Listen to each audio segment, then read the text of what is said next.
Search isn't just on Google anymore. It's on TikTok and Instagram and YouTube and inside every generative AI engine. And the businesses that are winning today aren't trying to chase virality. They're treating social content like search engine optimization.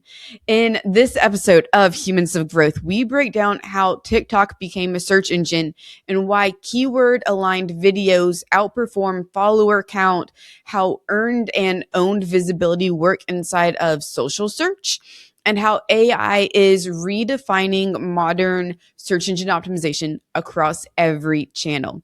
Let's dive into the episode. Today's guest is John Morabito. John is the SVP of Search and Innovation at Stella Rising. If you are not familiar with Stella yet, they are a marketing agency that accelerates profitable growth for the world's biggest beauty, health, and wellness brands like L'Oreal. You know, the products that you can find on the shelves at Walmart and Target. So, John, welcome to the show. Thank you so much. It's a pleasure to be here, Aly. Thank you so much. So, John, I introduced the professional side of you, but in a sentence or two, tell me about John, the human. What's bringing you joy right now? Well, thanks for asking. The biggest thing, I know this is probably like an answer that people will say, like I was obligated to say, but I'm a dad. And so I think my son is one of the things that gives me the most joy, truly.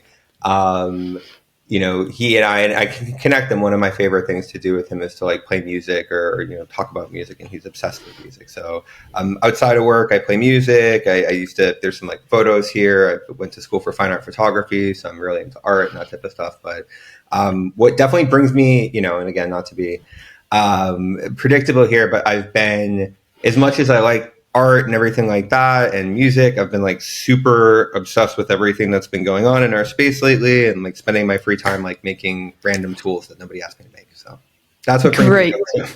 I love it. I know a fair share of people, myself included, who make tools that nobody ever asked for yet. Yeah. Luckily, people seem to be interested in some of them though, so that's good. Okay, that's great. Love it. So you said before we hit the record button that a little bit of Stella's secret sauce, or one piece of it, is the tools that you guys have built internally. Tell me a little bit about that. Yeah, sure. So I think our sort of journey there started about a year and a half ago, when we really were, of course, we were watching the transformation with AI search and people moving over, or I shouldn't say moving over, people starting to incorporate, the hype cycle even got me. So people starting to incorporate generative search in their sort of search behavior. We were looking at what tools we could use to track this for our client partners, viewing this as, we really always took a very like holistic view of search, in that we would do things like internal site search analyses. We were focused on brand search. We were focused on maybe at times even looking at like retail sites, and just broadly the world of search was YouTube going back years. Yep. So this idea of search everywhere was not distinctly new to Stella Rising, but as we were looking at generative search, there was like really no tools in the marketplace at the time that we were starting to want to optimize for it. But that was a place where it was pretty clear to me that there would be it could only be so long before all the tool providers, and some people had already come out and said that they were working on something. I think like Sear even like published something that they were going to be sharing it, and now he actually open sourced their tracker. So like, it's like, I don't know that many people know this, but if you go and you look at Will Reynolds' Twitter, he's like linking to their open source LLM tracker.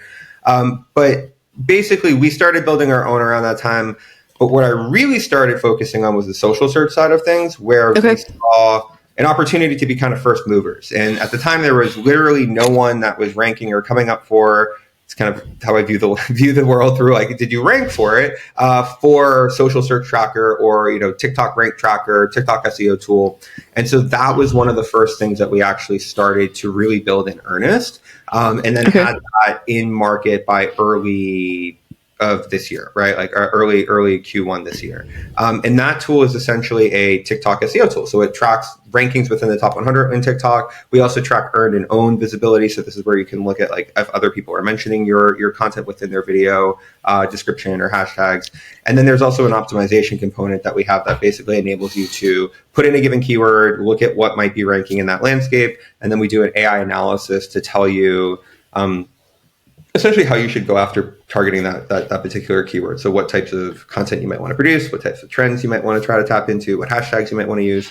And so that one has been really useful in bringing that to a lot of our clients that have been looking to us to help push into new emerging search landscapes as we're seeing, traditional like top of funnel informational traffic be very much challenged by things like AI overviews. Yeah, and I think that's interesting to build like your own tool because there has been such a void in the market for, you see some tools that allow you to see like people are talking about you, but the keyword depth, especially as the algorithms have shifted, because we've gone away from the most recent post. Now we're no longer the top post to now Instagram is now getting ranked on Google. TikTok is very much SEO keyword driven. YouTube is, and I've seen tools for YouTube for what's trending keywords, what should you be focusing on. Have never seen such a tool for platforms like Instagram, TikTok. Yeah. I'll be honest, like we're going to be building out something that enables us to use the same technology to look at YouTube because we're doing a lot of work there. But to your point, that's nothing unique. There was tools like I remember PubCon, like TubeBuddy or whatever, right? Like TubeBuddy. 10 years ago, a homie was talking about his tool. So like it's been around, but in terms of the TikTok stuff, you're right. There are now a couple other people that are doing it. I think our point of differentiation is the optimization side of the platform, as well as being able to track the earned and kind of like the placements of influencers. So hopefully the competitors aren't watching this. But those are things that I think are good differentiators. And to your point, there are a lot of social tools out there, but I think what our unique viewpoint is really looking at it through the lens of search. In that, yes, a lot of people are searching on TikTok, and there's all the e-marketer studies and all that stuff that point to this as a very growing category. But when I talk to a lot of, in presenting the tool over the last year, when I talk to a lot of social teams or I talk to a lot of internal teams and I present this idea of creating a TikTok video in the same way that you would create a blog post with a specific keyword, with a specific measurement of we're looking to see whether or not we own this search in an ongoing evergreen manner. This is really abstract to most people running social programs. And it's not to say that there's anything wrong with the way that they're thinking, but they're usually thinking through the prism of we need to build followership, we need to get engagement, and we need to show up in the For You page, and we need to try to go viral, which are all like meaningful pursuits. However, what we've found is that as much as we think social is really ephemeral, like the data from my tool shows that plenty of the time, either the same video or if you're producing like sort of, I don't want to say like, it's not episodic content, but you're producing content that hits on the same keywords over time. You don't have a concern of duplicative content. You don't have, cannibalization in this world. In fact, you can rank the same video same profile 4, 5, 6, 7 times for the same keyword with different videos if you're lining up the crosshairs. And so we see a lot of consistency in a world that people view as very ephemeral. We see a lot of stability and consistency. And that's where, to some degree, it gets rid of the black box of TikTok. Because it has been, and so you're a big brand, whether you're a beauty brand or you're selling services or you're selling software and tech, and you go to looking at influencers and you're looking at, does their audience reach my audience? Are they getting likes? Do they have decent engagement? Are they making sales? And that to some degree is very much top of funnel, which is great. It's incredibly important. It's a little bit of middle, but when you can kind of pivot a little bit to keywords, depending on the keywords you're using, like if I'm looking for like best mascara, I as a beauty brand, I want to be ranking for that because that has a much higher intent. That is much more bottom of funnel than pick the influencer that I happen to be following. Yeah, absolutely. And you know, a lot of the I like that example, and I would even say that there's an opportunity to go one step further in kind of mapping persona, like need state, to Yep. like best mascara for like best waterproof mascara. Like my wife was actually just talking about how like she's having this problem with the mascara kind of running when like her eyelid was like coming up when she'd blink or whatever, and it would cause this run, and she figured out that, you know, just needed waterproof mascara, and that was like the solve for it. She's going to be completely dismayed that I mentioned this whole story. But like, but you know, that type of thing where, you know, the attribute or the sort of key benefit could be a good additional keyword, and one might say, well, like, all right, how many people are really searching like best mascara that's waterproof, and that one's pretty obvious.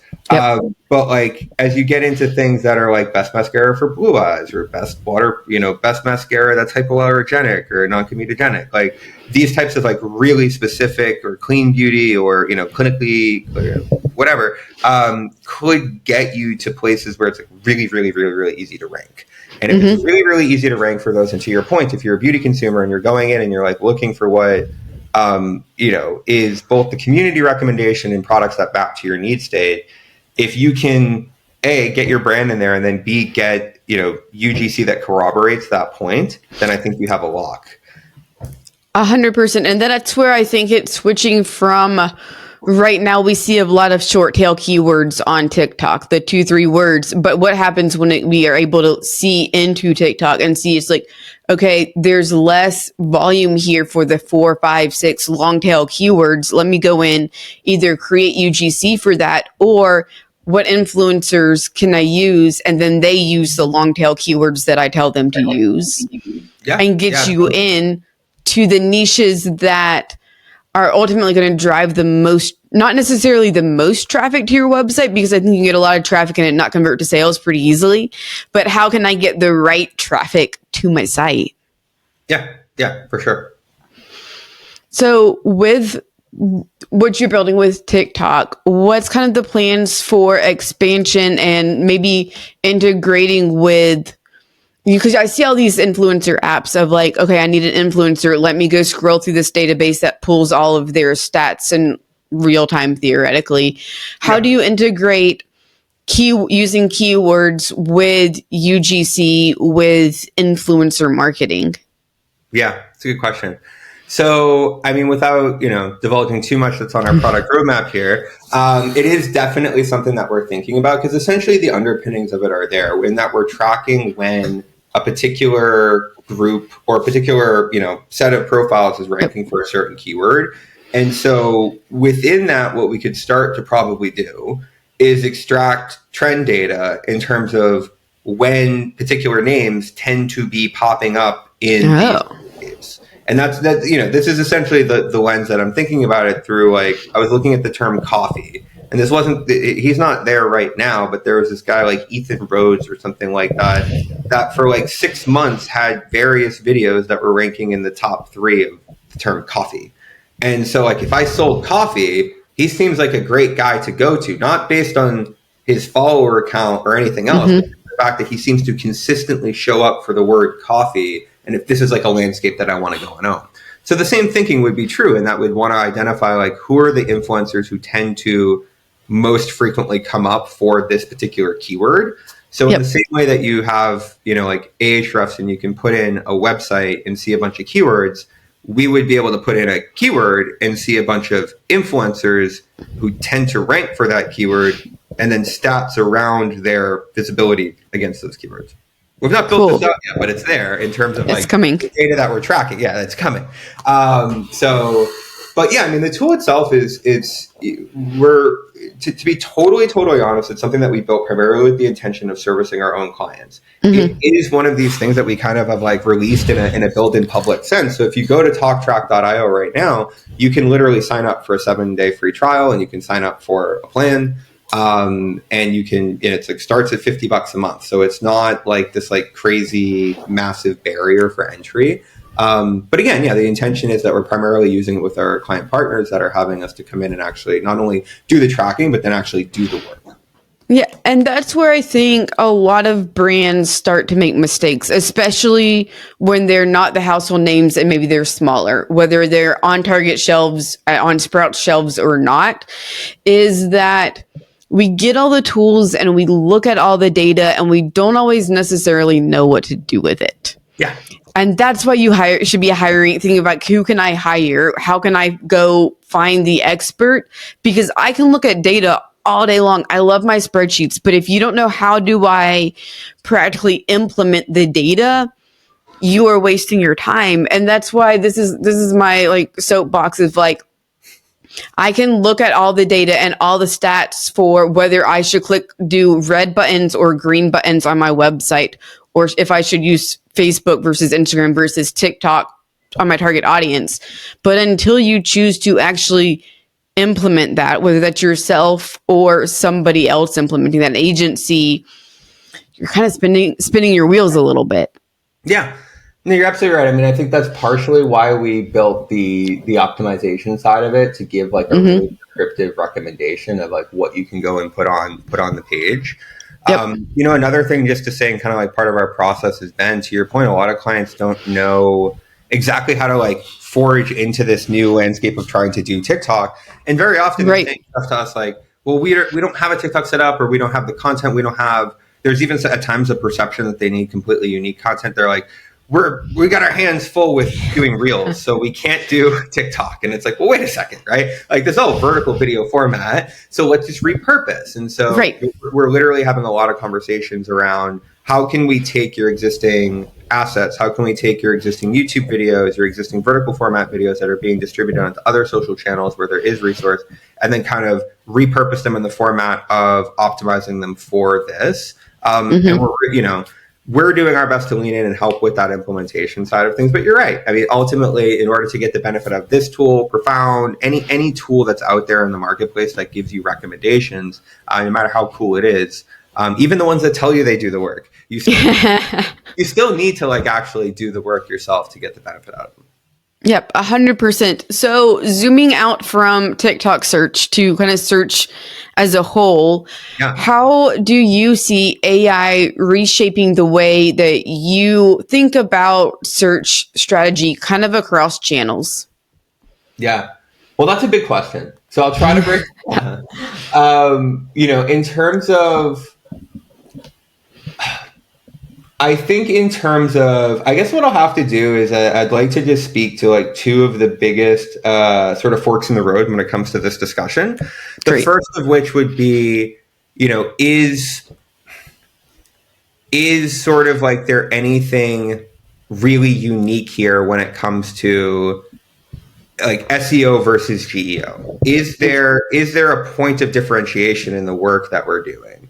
And I think there is a very big one in terms of at least the measurement, right? The way that we're looking at this and the way that things are showing up in these landscapes are completely unique. And so at bare minimum, there's a need state for us to measure and think about building meaningful testing frameworks for our clients and partners and businesses that help to answer the question of like, what goes into this new black box that we're being presented with, and then how might we be able to influence the outputs? Because I do believe that there are ways that we can influence it, and I think a lot of them are commonalities to SEO, but I do also believe that there's plenty of uniqueness there as well. And so that's something that we've been really trying to put into practice in the way that we're working with our clients. So over the last year, we've been doing a lot of GEO audits and bringing this proactively to our clients and saying, hey, this is what we're seeing. And now we're basically taking, we're buckling down for a really official testing framework. I don't want to like give away the secret sauce to the other agencies, but like everyone's just like saying they're doing GEO, and it's like, we're going to do the LLMs TXT or whatever, right? And like, we're totally talking about LLMs TXTs too. But then we see this article about how there's 300,000, this study about 300,000 websites and how it has a zero impact. And so it's a really interesting time where there's a very strong charter for agencies to be doing testing, research, bringing back from the front lines what we're reading and hearing and seeing, having open and honest conversations with our clients about like where things are heading. Because the reality is none of us are like entirely certain. but we've been doing SEO for like, at least myself, I've been doing it for 15 years. And so like we have some decent inclinations as to where we're heading. So that's sort of like my thought on the GEO versus SEO. And I think that kind of dovetails nicely into the next thing, which is that you also hear this kind of rhetoric of like, the future is purely, chat, right? Oh God, help us. This Yeah. is interesting because I think we're seeing like this past couple of weeks, I think is waking people up to, it's like, oh, wait, Google actually has ridiculous amount of distribution. That's kind of like the interesting word when you think about it. And like, as the models all get good enough, we might see ChatGPT start to become less of a conversation. And thus it's sort of like, nobody's really questioning the role of SEO in ranking in Google AI. It's really more of like an AI bro conversation about like, I'm sorry, I said, is that not a cool thing to say? But it's sort of like, it's sort of this conversation of like, if you're, I literally see stuff in the marketplace, like if your SEO agency is still doing SEO, they're already behind. And it's like, okay. It's not how this works. Right. Yeah. Right. No, that's, yep. And so I think that sort of rhetoric in terms of Google is even I would say that, again, things that I will admit to having said at the beginning of this stuff have now changed my course around, that we're seeing a little bit of Google's market share slip. It was like 2 points at first, and then it kind of bumped back up, and then it sort of stabilized. And realistically, what we're seeing, and this is sort of more compelling data, is if you look at like Rand Fishkin and the sort of like Datos clickstream study, Datos, big clickstream provider, 4 million people in their panel, shows nominal, like 1% decrease in terms of Google utilization. And that's what they're measuring, is at least one visit per month in a browser. And I think that's an interesting thing to talk about. It's like how much, no doubt everyone is still using Google at least once a month, but how many times are we using it? Has that decreased to any substantial, meaningful share? But what we're seeing, ChatGPT increase, of course, from 8% a couple of years ago to now 38%. Most people, basically 38% of people are hitting ChatGPT once a month in their browser. And so what it essentially means is that a lot of this stuff is additive. And it's good for us marketing folks. We get to say, it's not like this stuff is replaced. This stuff is additive. We now have other territories. And hey guys, real quick, this episode is sponsored by Parison Network. Parison Network is a matchmaking service that connects businesses to marketing agencies that will actually get you results. There's over 50,000 agencies in the United States alone, and picking the right one can feel, well, pretty impossible. Parison Network simplifies the entire process by doing all of the vetting for you. From the initial agency search to interviewing and vetting the top marketing agencies to getting proposals and helping you with the discovery call, Parison Network does it all. This way, you will end up partnering with a marketing agency that actually delivers outcomes, not empty promises. If you're ready to stop wasting money on marketing that just doesn't work, visit ParisonNetwork.com and get your free agency search started today. That's ParisonNetwork.com, PERISSON network.com. But, as marketers, we have now an impetus to help our clients show up in this increasing number of landscapes where I do think we have a legitimate reason to claim this is search. So even if it's not traditional search, it's people seeking information, and we have our own proprietary surveys of how people use ChatGPT. We have our own community, and we polled them, and we found 67% of people said that they were using ChatGPT, and 50-something% of them said that they were using it to find information, which sounds a whole lot like search, right? And outside of that, they're using it to compare things, find prices. So yeah, I do believe what's happening in LLMs is search. I think that there's a point of differentiation, and I think it's something that we really need to tune into, but I don't think it's meaning that Google is going to go anywhere. So yeah. Google can't go anywhere. We're too reliant on it, and Google has too much money for it to go anywhere, if we're honest about it.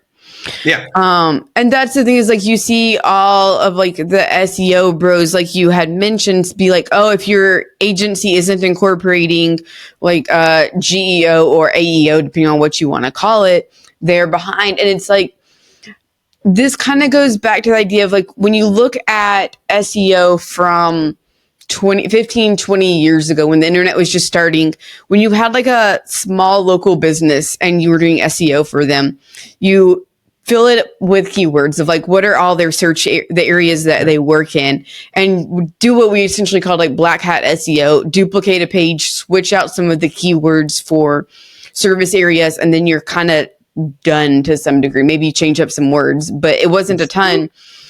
And then what I see happening now is it's like there's the risk of like, if we think we need to go all in on how do we game the AI algorithms, it's the same thing as black hat. And we saw Google make the correction to black hat doesn't work the way it used to, generally speaking.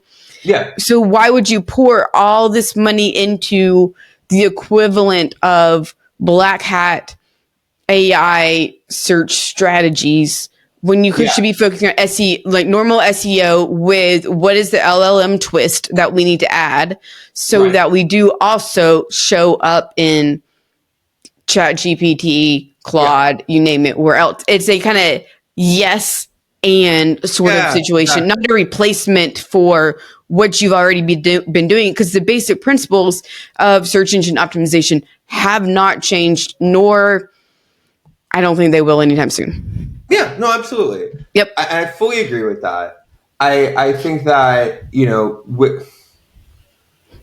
the one thing I would say that maybe, I would say differs, but what I would clarify at least is that, like, I do think that the SEO bro rhetoric that I struggled with was that if you're doing SEO, you're already behind, or if you're still thinking about it through this lens, like you're missing out. The reality is, I think that like you do still. I think your agency should be bringing you stuff around GEO and framing it totally, but like in a test and learn manner, and saying, look, this is kind of speculative, and like 2% or 4% or 1%, whatever. This percent of your traffic, we know this percent of your traffic comes from this. We believe this percent of your influence comes from this. Let's explore it, because the influence part we have no idea about, right? That's what we get into the prompt tracking and all that stuff. And the influence part is what intrigues me.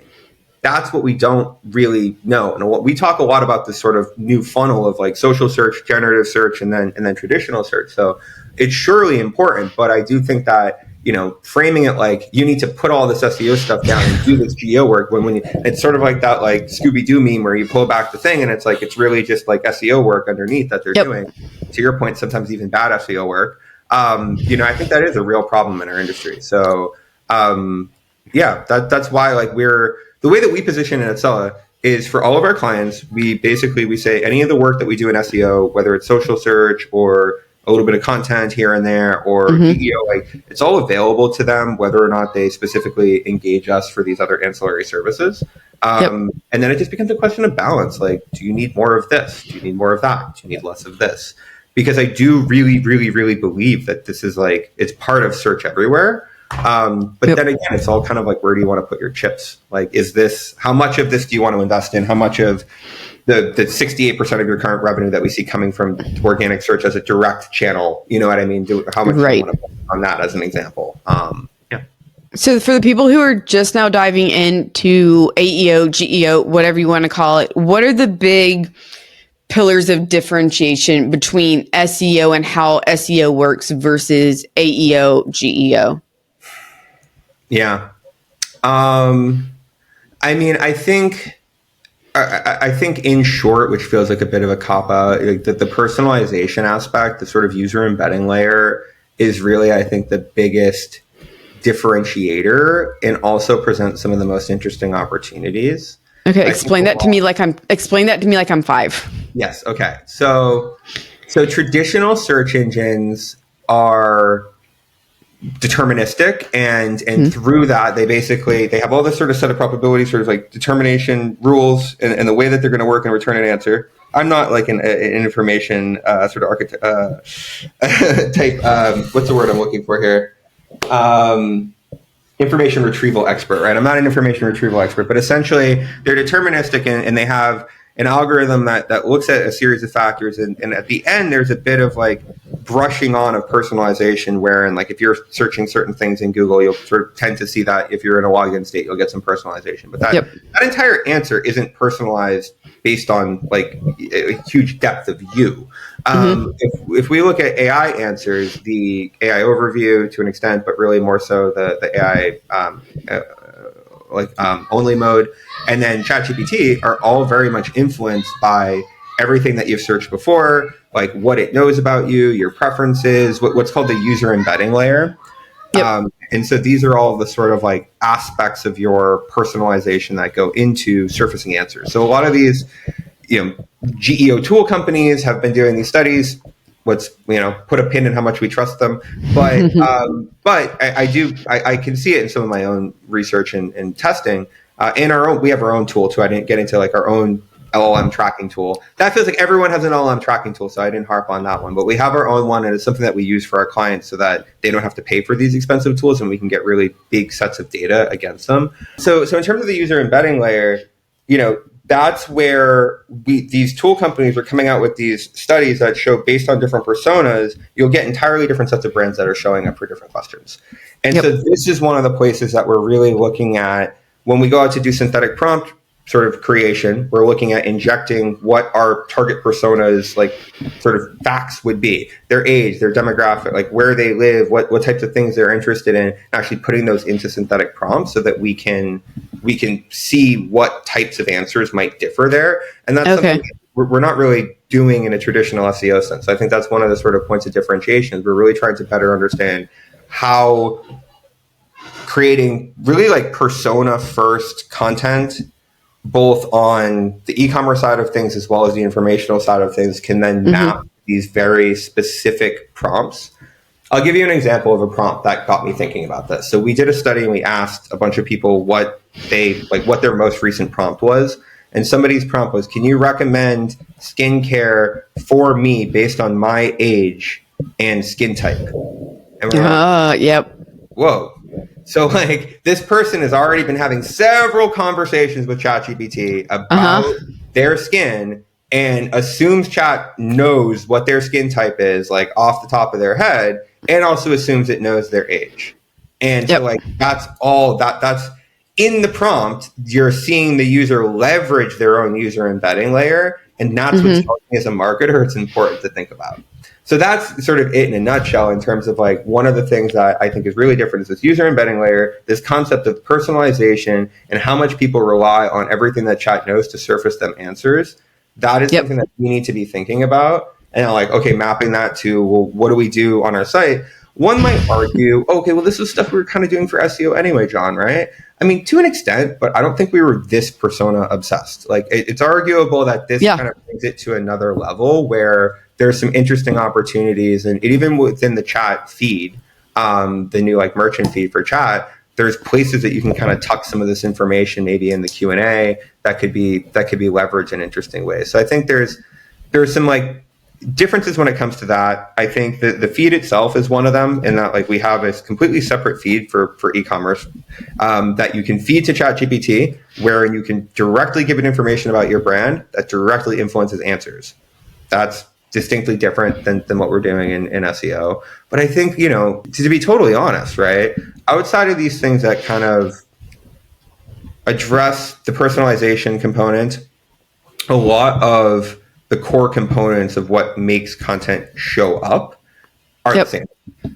What happens between Chat going out, doing retrieval, pulling back all these web answers, and then surfacing it into the answer, that's the black box that we're trying to better understand. And I think there's factors like freshness, there's factors like how complete your content is, there's factors like the fact that, Chat isn't reading the content as comprehensively as Google is. So like this whole concept of chunking might actually, like, there might be something to it in terms of like, basically like semantic compression. Dan Petrovic posted a really cool tool, basically like demonstrating semantic compression. And so I think there's some interesting things there that, again, people could easily say, well, we did that for SEO too. But the reason that we're doing them is different, right? The reason that we're doing them and the expected output and what we're measuring against is a different landscape.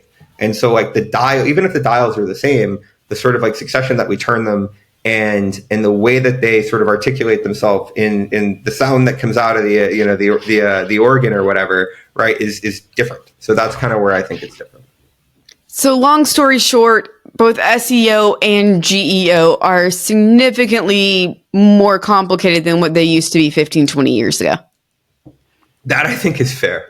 I was talking to, I don't want to like out this person, but I was talking to one of the like foremost, SEO experts, and they just sort of, it wasn't like their point, but they just sort of casually in conversation, like, yeah, man, like, back when it was easy, X, Y, Z.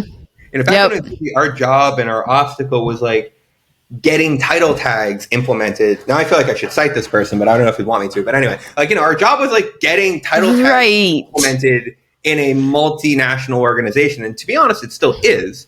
But like that was the obstacle. Now we have, this layer of influence that's surely driving a lot of conversion, but doesn't even result in a direct click anymore. And we have to go defend the budget of that and essentially adopt skills of brand marketers in a time when people just came off like a 10-year ride of being like super focused on ROAS, bottom line, fed by the platforms, like it's like a really interesting climate that is tricky. And I think more than ever requires SEOs think like marketers, right? Like we can't, we got so big as an industry. This is sort of, okay, now I'm up on my soapbox, but we got so big as an industry that we were able to all get like very specialized and like have these little thoughts, like this is the thing that I do. And we can all still do that. There's plenty to go around. But I think in order to get anything done, we increasingly need to talk and act like general marketers to basically like break down these silos. Like GEO is essentially like a multidisciplinary activity. Pushing into social search requires you engaging with teams that you weren't working with before. Getting these types of GEO links means maybe working with teams that support like the paid print media buys and endemic partnerships and value adds for magazines and all this like other stuff that, yes, okay, good SEO used to include that too. But it's like realistically, how many of us were doing that type of SEO 10 years ago, and how many totally. Great. So lots of things to think about. John, I feel like we could probably talk for another 2 hours. We will definitely have you back on the show to go more in depth into AI and search as it continues to evolve, because it is evolving incredibly quickly. So for people who would like to connect with you further, what is the best way for them to find you? Twitter, LinkedIn. So you can find me on Twitter at John Morabito SEO, and then on LinkedIn just as John Morabito. Awesome. Perfect. And we will link all of that in the show notes so that you can connect with John easily. For everyone tuning in today, thank you so much for joining, and we will catch you on the next episode of Humans of Growth. Thank you so much for having me. Bye, everyone.